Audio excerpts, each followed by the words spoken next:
आज 192 करोड़ रुपए की लागत से पावर सेक्टर की जिन परियोजनाओं का लोकार्पण हुआ है उसे मैं जम्मू कश्मीर की जनता को समर्पित करता हूं। और 3 वर्षों में, जैसा हमारे प्रमुख सचिव राजेश प्रसाद जी ने बताया, कि आप सबके अथक प्रयासों से एक महत्वपूर्ण मील का पत्थर हम हासिल कर सके।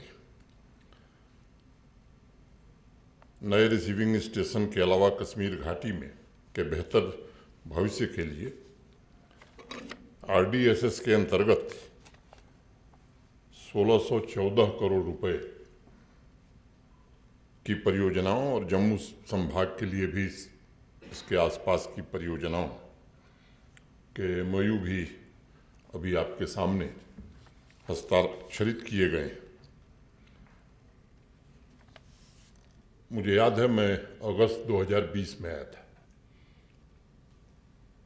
और विंटर प्रिपेयर्डनेस की एक बैठक राजभवन में हुई थी। मुझे बताया गया था कि बिजली की बड़ी किल्लत रहती है, खासतौर से जब घाटी में और जम्मू के कुछ जिलों में जब बर्फ पड़ती है। 2 महीने में कुछ बहुत किया नहीं जा सकता था, थोड़ी व्यवस्थाएं बदली गई थी। उसका कुछ सुखद परिणाम हुआ। लेकिन आज क्षमता वृद्धि जिस हिसाब से हुई है, मैं इसे अभूतपूर्व और ऐतिहासिक मानता हूं। हम अपने सभी इंजीनियर्स और सभी अधिकारियों को मैं हृदय से धन्यवाद देना चाहता हूं। और इस कठिन परिस्थिति में बर्फबारी हो रही है, लोगों को बिजली मिले, इसके लिए जो मेहनत आप करते हैं, उसके लिए मेरे पास शब्द नहीं है कि मैं आपकी कितनी तारीफ करूं। लेकिन ये सच है, जो बात राजेश प्रसाद जी कह रहे थे, अभी मेहता जी कह रहे थे, कि अगर हमको सुविधा चाहिए तो उसका भुगतान तो करना पड़ेगा। प्रमुख सचिव ने अभी आपके सामने बताया, पिछले बकाया के भुगतान के लिए कर्जा और बिजली देने के लिए कर्जा, अब ये व्यवस्था कैसे चल सकती है, इस पर हमें सोचने की आवश्यकता है। मुझे याद है भी एमनेस्टी स्कीम पिछले साल, और उसमें जनता से ज़्यादा हमारे विभाग के अधिकारी कह रहे थे कि साहब बड़ा जरूरी है, अब हमको उसका पुनर्मूल्यांकन करना चाहिए, रीइवैल्यूएट करना चाहिए। साहब हमने इनिशिएट करके स्कीम अप्रूव कराई, उसमें कहाँ तक हम पहुँचे और नहीं पहुँचे तो किन कारणों से नहीं पहुँचे। एडमिनिस्ट्रेशन के लोगों से भी मैं अनुरोध करूँगा कि ये केवल PDD का काम नहीं, पूरे सरकार का ये काम है और आप सबका भी हर स्तर पर सहयोग इसमें रहना चाहिए, जो है भी। मुझे लगता है कि एक बार फिर से आप विचार करिए कि आपने जो टारगेट तय किया था, क्या हम उसको प्राप्त कर सके। नहीं प्राप्त कर सके तो अब क्या दूसरे तरीके कैसे हम अख्तियार कर सकते हैं कि उस लक्ष्य को हम प्राप्त करें। मेहता जी ठीक कह रहे थे कि सामान्य आदमी को दिक्कत नहीं है, और मैं एक बात दोहराना चाहता हूं कि जो अक्षम है, जो कैपेबल नहीं है, जो गरीब है, अगर समर्थ लोग पैसा देंगे तो उन्हें हम सुविधा दे सकते हैं। लेकिन जो समर्थ लोग हैं वो भी पैसा न दें तो ये व्यवस्था मित्रों चलने वाली नहीं है। और ये बात अकेले राजेश प्रसाद जी या मेहता जी या मैं नहीं कह सकता हूं, आप सब लोग जहां जहां हैं, अगर ये सामान्य व्यक्ति को ये बात हम बताएंगे तो मुझे नहीं लगता है कि कोई कठिनाई आ सकती है। कुछ भ्रांतियां यहां पहले से थी और तीनों मोर्चों पर, डिस्ट्रीब्यूशन, ट्रांसमिशन और जनरेशन, तीनों मोर्चों पर 3 साल में काफ़ी प्रयास हुआ है।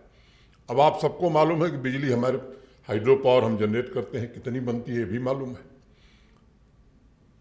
अगर देश के दूसरे हिस्से से बिजली न आवे तो 7 महीने 300 मेगावाट ही जनरेशन है जम्मू कश्मीर का। ये तथ्य लोगों को जानना चाहिए और बताना भी चाहिए। तो कैसे बिजली दी जा सकती है? 300 मेगावाट से जनरेशन हमारा 7 महीने ज़्यादा होता ही नहीं।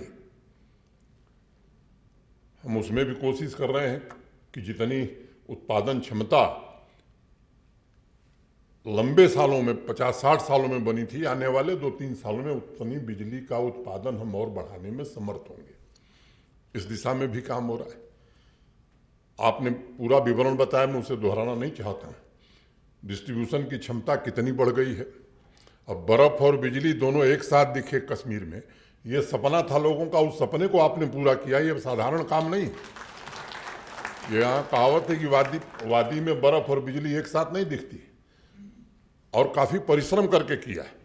तो मेरा अनुरोध होगा कि हम सब लोगों को एक संकल्प लेकर के, क्योंकि ये जो RDSS स्कीम है, अगर इसका लाभ हम नहीं उठाए तो मैं समझता हूँ कि इतिहास भी हमें माफ़ नहीं करेगा, और शायद ये हम जम्मू कश्मीर के सामान्य आदमी के साथ न्याय नहीं करेंगे। लॉसेस के बारे में उन्होंने बता दिया है। लक्ष्य रखा है कि 3 साल में 20% लाना है, माने मोटा मोटी 3 साल में 40% रिडक्शन करना है। क्या हम ये तय कर सकते हैं कि इस साल कम से कम 13-14% रिडक्शन हम कर पाएंगे? क्योंकि अब जो भी भारत सरकार सहायता दे रही है उसके साथ कुछ शर्तें भी हैं, और ये होना भी चाहिए। हमको सुविधा सब चाहिए, लेकिन तनख्वाह हमको चाहिए, बिजली चाहिए, सुविधाएं चाहिए, लेकिन हम उसके लिए कितना करते हैं, मुझे लगता है कि ये हम सबको सोचने की ज़रूरत है। इससे ज़्यादा मुझे लगता है मुझे कहने की ज़रूरत नहीं है। और इस व्यवस्था से आम आदमी को ही लाभ होने वाला है। रसूखदार लोग पहले भी लाभ लिए हैं, अभी भी ले रहे हैं, आगे भी लेंगे।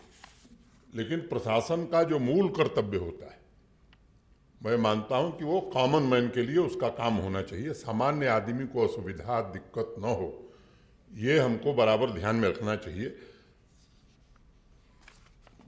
अब परियोजनाओं के बारे में विस्तार से बोलने की जरूरत मैं नहीं समझता हूं, क्योंकि बहुत सारी बातें कही जा चुकी हैं। मैं उम्मीद करता हूं कि अब उस जो दूसरा मैनेजमेंट वाला सिस्टम है, कैसे लोगों के बीच अवेयरनेस हम पहुंचा सकें, मीटर लगाने हैं तो जल्दी समय सीमा के भीतर पूरी की जा सके, और लोगों की भ्रांति दूर की जा सके। यहाँ सच को झूठ और झूठ को सच बताने में महारत हासिल है लोगों को। तो मेरा आप सबसे निवेदन है कि आम आदमी को बताने की आवश्यकता है कि इससे आपका कितना लाभ होने वाला है। अब बिजली नहीं रहेगी तो अस्पताल भी नहीं चलेगा, घर में रहना तो मुश्किल हो ही जाएगा, ढेर सारी व्यवस्थाएं नहीं चल सकती। एक मेहता जी ने थोड़ा जिक्र किया है प्रॉपर्टी टैक्स का। मैं 2-3 मिनट केवल आपका लूंगा। आप सब लोग प्रबुद्ध लोग हैं, और ये जानना बड़ा आवश्यक है कि देश में सबसे न्यूनतम, सबसे कम टैक्स जम्मू कश्मीर में लगाया गया है। देश के हर जगह पर यह टैक्स लगा हुआ है। कुछ आंकड़े मैं केवल आपको, थोड़ा मेहता जी ने बताया, मैं केवल आपको बताना चाहता हूँ। जम्मू कश्मीर के सारे शहरों को मिला दीजिए, श्रीनगर, जम्मू, बारामूला, अनंतनाग, म्यूनिसिपैलिटी सब जोड़ लीजिए, तो कुल जो घर हैं वो 5,20,000 है, 5,20,000। 1,000 स्क्वायर फुट पर कोई टैक्स नहीं है, और इनकी संख्या जानते हैं कितनी है? 2,06,000 से ज़्यादा। माने 40% शहर में रहने वाले लोगों को 1 पैसा टैक्स नहीं देना है। जो मेहता जी ने कहा कि 1,000 के नीचे जिनको देना है, मुझे लगता है कि 1,000 भी बहुत, 10% लोगों को देना होगा। 80-85% लोग 600-700 रुपया सालाना, माने अगर 1 कप चाय हम छोड़ दें तो उतने में प्रॉपर्टी टैक्स हम दे सकते हैं। ये स्थिति है।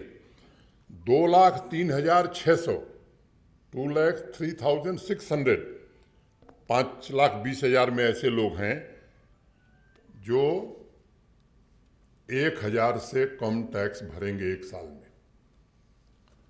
और अगर दूसरे जगहों से, मैं दिल्ली, चंडीगढ़ से तुलना नहीं कर रहा हूं, मैं तुलना कर रहा हूँ शिमला से, मैं तुलना कर रहा हूँ अम्बाला से, मैं तुलना कर रहा हूँ देहरादून से, तो उससे 10 गुना कम, 10 times lesser than these 3 cities. तो ये कितना हो गया? 2,06,000 और 2,03,600, 4,09,600 माने 4,10,000। 5,20,000 में से 4,10,000 लोग निकल गए, अब बचे 1,10,000। उनका भी विवरण है मेरे पास, लेकिन उनके विवरण के बारे में मैं नहीं जाना चाहता। अब मेरे पास ऐसी सूची है, वो मैं 1-2 दिन में बताने वाला हूं, कि हम श्रीनगर में घर है 1 पैसा नहीं देंगे, दिल्ली में हम उसका 50 गुना टैक्स दे रहे हैं और गर्व से कह रहे हैं कि हमारा घर है। मैंने कल परसों भी एक बात कही थी कि कोई भी फैसला हम सामान्य आदमी के हितों का ध्यान में रख करके करते हैं। इस पर कोई भी चर्चा करने के लिए हम तैयार हैं। सामान्य आदमी की बात पूरी संवेदनशीलता के साथ सुनने के लिए पूरा प्रशासन तैयार है, लेकिन मुझे लगता है कि अब ये उचित समय है, और केवल ये HUDD करे नहीं, मुझे लगता है कि सबको, प्रशासन के हर अंग को इस पर लोगों के बीच अपनी बात रखनी चाहिए। और मैं जिम्मेदार नागरिकों से भी ये निवेदन करूंगा कि ये ऐसी चीज़ है जो आपके शहर को सुंदर बनाएगी, आपके शहर इंजन ऑफ ग्रोथ बन सकते हैं। अब हर साल 800-900 करोड़ रुपए हम लोग बजट में प्रोविजन कर रहे हैं इन शहरों में काम करने के लिए। कोई ऐसा दिन नहीं है जिस दिन मैं मिलता हूं तो मेरे पास एक प्रार्थना पत्र एप्लीकेशन नहीं आती है कि मेरे वार्ड में ये करा दीजिए। मेयर साहब के पास ज़्यादा जाती होगी, क्योंकि ये तो वही है। ये बार बार हम लोगों ने इस बात को दोहराया है कि जो भी पैसा आएगा जिस म्यूनिसिपैलिटी का होगा उसी के खाते में जमा होगा, जिस कारपोरेशन का होगा उसी के खाते में जमा होगा। हमारा जो अकाउंट है यूटी गवर्नमेंट का, उसमें भी हम नहीं ले जा रहे। तो जनता का पैसा जनता के विकास के लिए, और वो भी देश में सबसे कम मतलब 1/10 ऑफ द अदर, ये जो 3 शहर मैंने नाम गिनाए हैं। तो मेरा आप सबसे, अब कॉमर्शियल की बात भी मैं थोड़ा कर लूँ। कुल शॉप्स हमारे पास जम्मू कश्मीर के शहरों में 1,01,000 है, 1,01,000। 46,000 शॉप्स ऐसी हैं जो हमने कहा कि 100 स्क्वायर फुट की जो दुकान है, ये एक साल में 700 रुपए से कम इनको टैक्स देना है। पूरे वर्ष भर में 700 से कम, मैंने अधिकांश उसमें 95% 600 ही है। तो 600 का मतलब 50 रुपया महीना। मैंने अगर 7 दिन हमने चाय नहीं पी, 1 कप कम कर दी, तो उसमें हम टैक्स दे सकते हैं। 30,000 ऐसी शॉप्स हैं जिनको 2,000 से कम देना है। तो 1,01,000 में से 46,000 और 30,000, 76,000 तो निकल गया। मैंने 75-76% लोगों को महीने के 7-8 दिन केवल 1 कप चाय कम करनी है और इतने में टैक्स भर जाएगा। लेकिन हम मॉल बनाएंगे, लोगों से किराया भी लेंगे, बर्फ भी अपने मॉल के सामने की साफ कराएंगे, नाली भी साफ कराना ये कारपोरेशन का जिम्मा है, सारी व्यवस्था देखना, और हम भी नहीं देंगे। और ये हल्ला वही लोग मचा रहे हैं, ये मैं कहना चाहता। और थोड़ी कमजोरी हमारी भी रही है कि नोटिफिकेशन के पहले थोड़ा ये सब बातें हमें जनता के बीच ले जानी चाहिए थी, वो मैं मानता हूँ। अभी भी वक्त है। आप सब लोगों से मेरा निवेदन, चाहे वो बिजली का मामला हो या ये संपत्ति कर, प्रॉपर्टी टैक्स मामला, ये कोई टैक्स नहीं है, ये तो आपकी सुविधा की बढ़ोतरी के लिए प्रशासन एक प्रकार से आपकी मदद करना चाहता है। और भी आंकड़े हैं, मैं उसको रखना नहीं चाहता। मैं समझता हूँ कि ये स्थिति, और राजेश जी ने बहुत बढ़िया मैंने आंकड़ा बनाया है, अखबारों में भी ये सब आएगा। अब जम्मू कश्मीर कैसा आप देखना चाहते हैं? राजेश जी ने कहा, कोई ऐसा वर्ष नहीं होता है कि देश के पावर मिनिस्टर को रिक्वेस्ट हमें नहीं करनी पड़ती कि साहब दे दीजिए बिजली। बड़ी स्थिति खराब है। हर साल, अभी ठंड बहुत पड़ रही है, 150 मेगावाट बढ़ा दीजिए। गर्मी आ गई है, जम्मू में थोड़ा सप्लाई बढ़ा दीजिए। ये स्थिति मुझे लगता है कि लंबे समय तक हम नहीं चला सकते हैं, और इसलिए सामूहिक रूप से हमको व्यवस्थाएं बदलें, इसमें काम करने की जरूरत है। एक और तीसरी बात मैं कहना चाहता हूं, लगभग 70% आबादी हमारी जम्मू कश्मीर की वो एग्रीकल्चर और एलाइड सेक्टर पर निर्भर है। 13 लाख परिवार हैं जो खेती और उससे संबंधित व्यवसायों से जुड़े हैं। उसमें 2,70,000 हमारे मार्जिनल फार्मर हैं। मित्रों, मैं आपसे कहना चाहता हूं कि एक अपेक्स कमेटी बनी थी यहाँ, काफ़ी विशद चर्चा करके उन्होंने एक रिपोर्ट बनाई।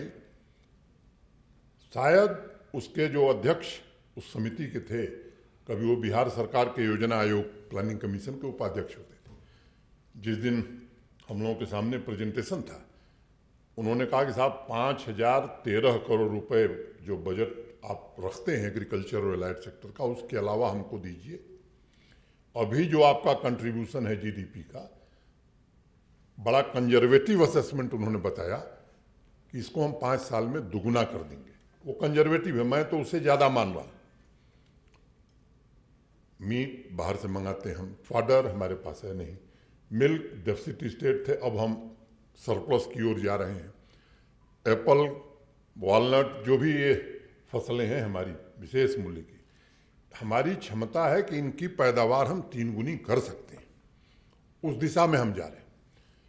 एक बार हम लोगों ने नहीं सोचा 5,13,000 करोड़ रुपए के प्रोजेक्ट की स्वीकृति हमने एक झटके में दे दिया, क्योंकि 70% लोगों के जीवन का सवाल है। इससे जम्मू कश्मीर पूरा ट्रांसफॉर्म हो जाएगा, इस मंशा से उसे स्वीकृत किया गया। और मैं आपसे कहना चाहता हूं कि काफ़ी अच्छे ढंग से ट्रेनिंग का कार्यक्रम चल रहा है, और हम मीट इंपोर्ट अब नहीं करेंगे 5 साल बाद। हमारी 90% जरूरत पूरी हो जाएगी। फॉडर 80% बाहर से आता है। 4 साल में हम ऐसी स्थिति पैदा करें कि 20% से कम हो जाएगा बाहर से आना। अनेक इस तरह की चीज़ें उसमें हैं, मैं सब डिटेल नहीं बताना चाहता हूँ। 29 प्रोजेक्ट हम इम्प्लीमेंट कर रहे हैं। एक बात का मैं जिक्र कर रहा था कि जो इस समिति के अध्यक्ष थे, कमेटी को चेयर कर रहे थे, वो बिहार प्लानिंग कमीशन के एक बार वाइस चेयरमैन थे। उन्होंने जो 29 इंटरवेंशंस प्रपोज किए हैं, उसमें एक इंटरवेंशन है कि किसानों की बीज, अच्छी क्वालिटी के सीड्स उनको उपलब्ध कराए जाए। ये सबसे आवश्यक है। उस दिन प्रेजेंटेशन में उन्होंने कहा, मेहता जी भी थे, मैं भी था, और भी हमारे सारे एग्रीकल्चर से जुड़े हुए अधिकारी थे। तो उन्होंने कहा, साहब ये सीड बदलने का प्रस्ताव मैंने बिहार सरकार को दिया, और उस समय के मुख्यमंत्री जी से 100 करोड़ रुपए हमने मांगे थे। उन्होंने कहा 100 करोड़ हम नहीं दे पाएंगे, इसके लिए 50 करोड़ से ज़्यादा हम नहीं दे पाएंगे। तो जिस मात्रा में हम बदलना चाहते थे भी, उस मात्रा में नहीं बदल सके, लेकिन उसका परिणाम शायद आप में से कुछ लोगों ने, अगर पीछे आप अपनी दृष्टि ले जाएंगे, तो एक समय था कि लगातार 3 साल तक बिहार की एग्रीकल्चरल ग्रोथ 12% थी।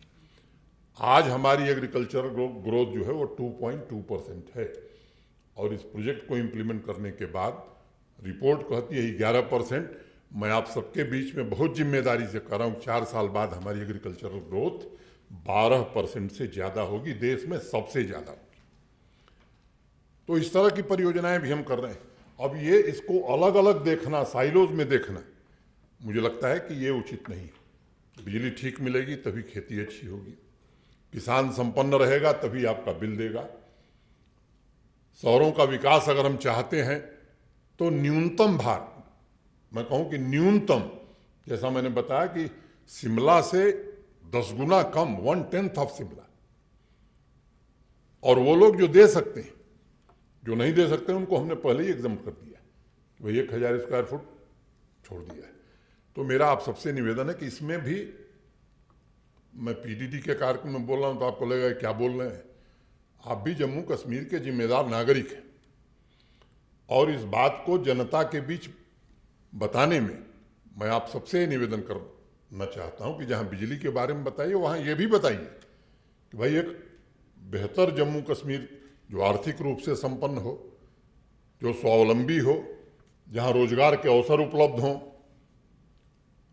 जहां गर्व से सम्मानपूर्वक शांति से लोग रह सकें, ऐसा जम्मू कश्मीर बनाने में सबको प्रयत्न करना होगा। एक चर्चा होती है कि साहब बड़ी बेरोजगारी।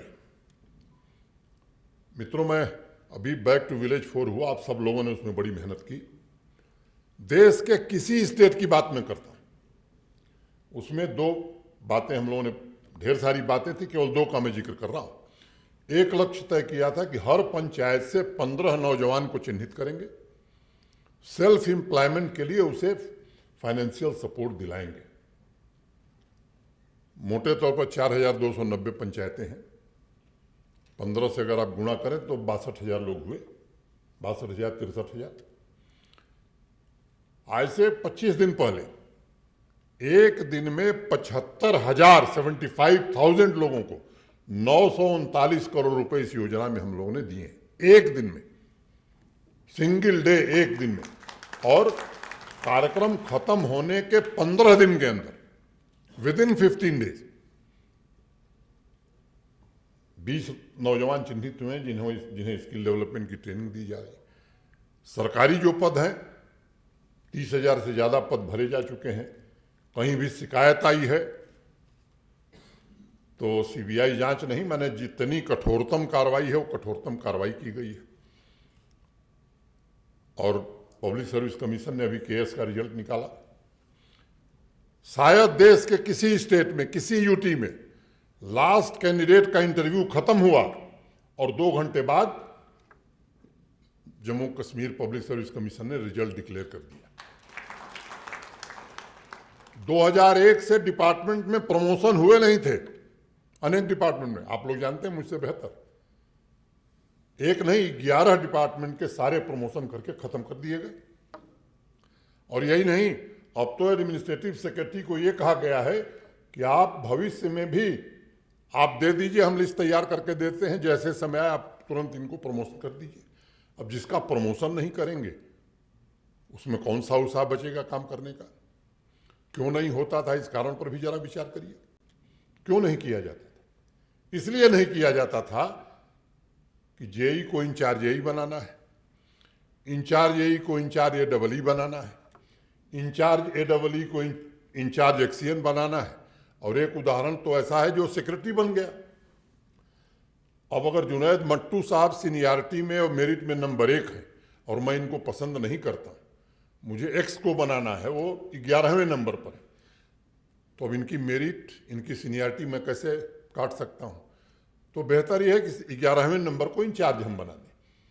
ये एक व्यवस्था ऐसी चलाई जा रही थी जो जहां फेवरेटिज्म हो सके, जहां योग्यता को तरजीह न दी जाए, और ये व्यवस्था जानबूझ करके बनाई गई थी। जब भी व्यवस्था ट्रांसपेरेंट होगी, पारदर्शी होगी, यकीन मानिए उसमें योग्यता को ही लाभ मिलेगा, मेरिट और कॉम्पिटेंस को ही लाभ मिलेगा। और इसलिए हम उस व्यवस्था की तरफ जा रहे हैं जहां बिना कहे योग्य व्यक्ति को जिसको जो चाहिए वो मिल जाए। और मैं आप सबसे निवेदन करना चाहता हूं, इस व्यवस्था के बनने से ये 1,30,35 लाख लोगों का भला होने वाला है। हाँ, वो 1,000-2,000 लोगों को दिक्कत है, वो रहेगी, और मैं चाहता हूं कि रहे, मैं चाहता हूं कि रहे, क्योंकि उनकी दिक्कत दूर करने के लिए हम काम नहीं कर रहे। सामान्य आदमी की कोई दिक्कत होगी, उसे दूर करने के लिए कानून बदलना पड़ेगा, तो एक बार नहीं 100 बार बदलेंगे। लेकिन जो सोचते हैं कि नहीं हमारे लिए ही सब चलेगा कानून, मैं समझता हूं कि ये न सोच ठीक है। और उनसे भी मैं निवेदन करना चाहता हूं कि वो दिन अब खत्म हो गए हैं। देश तेजी से बदल रहा है, हम दुनिया की 5वीं बड़ी अर्थव्यवस्था बन गए। जिस देश के हम कभी गुलाम थे उसको हम पीछे छोड़ चुके हैं। देश ने लक्ष्य रखा है कि आने वाले कुछ दिनों में दुनिया की 3री बड़ी अर्थव्यवस्था हमें बनना है। क्यों जम्मू कश्मीर क्यों नहीं ये लक्ष्य लेकर के चल सकता है? हमारे परिश्रम, हमारे उत्साह, हमारी योग्यता पर पानी फेरने का काम कैसे कोई कर सकता है, उसे हक कैसे दिया जा सकता है? मुझे लगता है कि ये सब जम्मू कश्मीर के निवासियों के पुरुषार्थ को चुनौती है, और इसलिए मैं आप सबसे निवेदन करना चाहता हूँ कि इन बातों पर सोचने की और जनता को बताने की जरूरत है। वो मुझे याद है कि अकबर इलाहाबादी एक बात कहते थे कि हम आह भी भरते हैं तो हो जाते हैं बदनाम, और वो कत्ल भी करते हैं तो चर्चा नहीं होती। मुझे लगता है कि इस स्थिति से जम्मू कश्मीर को बाहर निकालना, ये जम्मू कश्मीर की भलाई का रास्ता है, ये जम्मू कश्मीर के विकास का रास्ता है, ये जम्मू कश्मीर में शांति स्थापित करने का रास्ता है। अब पर्यटक क्यों आएगा अगर इंफ्रास्ट्रक्चर नहीं रहेगा? पर्यटक क्यों आएगा अगर बिजली उसे नहीं मिलेगी? अब वो विंटर में आवे, होटल में बिजली नहीं, होटल वाला अगर बिजली नहीं मिलेगी, केवल जनरेटर चलाएगा तो रूम का रेंट 5,000 से 10,000 लेगा। उस दिशा में भी हम काम कर रहे हैं। आने वाले दिनों में यहाँ और भी हॉस्पिटैलिटी के अच्छे केंद्र बने। ईमार ग्रुप को जमीन अभी दे दी गई है। 19 मार्च को मैं उम्मीद करता हूँ कि उस 5 लाख स्क्वायर फुट के माल के निर्माण का काम शुरू होगा। आईटी टावर श्रीनगर के निर्माण का काम शुरू होगा। आईटी टावर जम्मू के निर्माण का काम शुरू होगा। टट्टू ग्राउंड लंबे समय से यहाँ के लोग चाहते थे, 50 सालों से प्रयत्न चल रहा था। मेहनत करके सेना के साथ हम लोगों ने तालमेल बना करके टट्टू ग्राउंड की 100 एकड़ जमीन हमने ली है, और कोशिश हम करेंगे कि डावोस से बढ़िया सुविधा टट्टू ग्राउंड में बनाई जाए, ताकि केवल जम्मू कश्मीर के लोग नहीं, देश के किसी कोने से लोग आवें। अब अगर कोई इंटरनेशनल कॉन्फ्रेंस हो तो डावोस में ना हो, श्रीनगर में हो। ऐसी व्यवस्था बनाने के लिए जम्मू कश्मीर के लोगों से मैं निवेदन करना चाहता हूँ, और ख़ास तौर से पढ़े लिखे लोगों से मैं निवेदन करना चाहता हूँ, सामान्य आदमी से, कि आपके बच्चों का भविष्य सुरक्षित रहे। इस दिशा में जम्मू कश्मीर प्रशासन काम कर रहा है। बीते वक्तों की जो काली स्याही का इतिहास है, उस इतिहास को, उस पन्ने को मुझे लगता है कि जम्मू कश्मीर के इतिहास से बाहर निकाल देने की जरूरत है। क्या जवाब देंगे हम अल्लाह के पास पहुंच करके? कैसा जम्मू कश्मीर हम छोड़ के गए थे? हमारी आने वाली पीढ़ियां हमसे पूछेंगी, नस्लें हमसे पूछेंगी कि आप हमारे पूर्वज थे, आपने क्या किया? मैं आप सबसे निवेदन करना चाहता हूं कि आइए मिल करके एक नया जम्मू कश्मीर, जिसमें शांति हो, समृद्धि हो, विकास हो, जिस पर हम गर्व कर सकें, हमारी आने वाली पीढ़ियां, नस्लें गर्व कर सकें, ऐसा जम्मू कश्मीर बनावें। बहुत बहुत धन्यवाद।